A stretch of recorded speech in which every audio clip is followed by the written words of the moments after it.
एक बादशाह पंहिंजे रैयत में ऐलान करायो,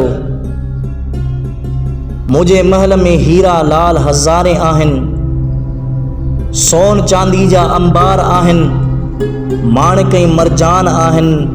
महल में रंग बरंगी बतियूं, गदा ऐं गादेला, कालीन ऐं कोच आहिनि। महल में अंदर वणकारी आहे, गुल ऐं गुलज़ारी आहे। बादशाह हुकुम ॾिनो त मुंहिंजा सभु नौकर ताज ऐं रैयत सभु हिन महल में वञो, जंहिंखे जो कुझु वणे सो खणे। सुबुह खां शाम सिज लहण ताईं जो खणी सघो सो खणो। माण्हू महल में अंदर आया, हिकिड़नि मेवेदार वण बूटा गुल गुलज़ारी ॾिसी चयो, कुझु घुमी फिरी खाई पी वठूं, ॾींहुं वॾो आहे, पोइ सामान खणंदासीं। घुमंदा रहिया तां जो सिज लही वियो। बादशाह जा सिपाही आया, उन्हनि खे कढियाऊं। हुननि चयो, अञा असां कुझु खयो ई न आहे। सिपाहियुनि चयो त अव्हांखे त लाल मोती खणण लाइ मोकिलियो वियो हुयो, घुमण ऐं खाइण लाइ त न आया हुया। उहे अफ़सोस कंदा ज़ोरी कढिया विया।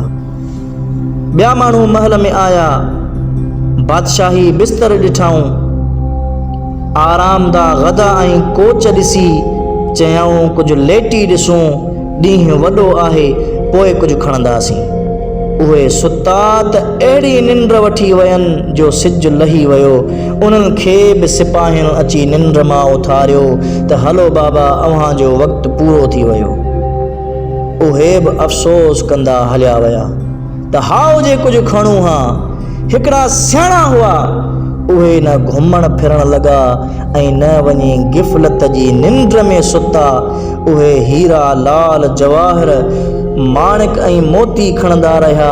शाम ताईं उन्हनि वॾा माल मेड़िया।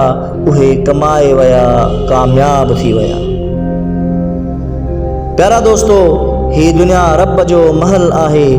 अमल सालिह माणिक मोती मेणना आहिनि। पोइ के माण्हू दुनिया में बेकार घुमंदे वक़्तु विञाए रहिया आहिनि, के गिफ़लत जी निंड में आहिनि, के ख़ुशि नसीब आहिनि जेके सालिह अमलनि जा अंबार गॾु करे रहिया आहिनि। हक़ीक़त में कामयाबी उन्हनि जी आहे।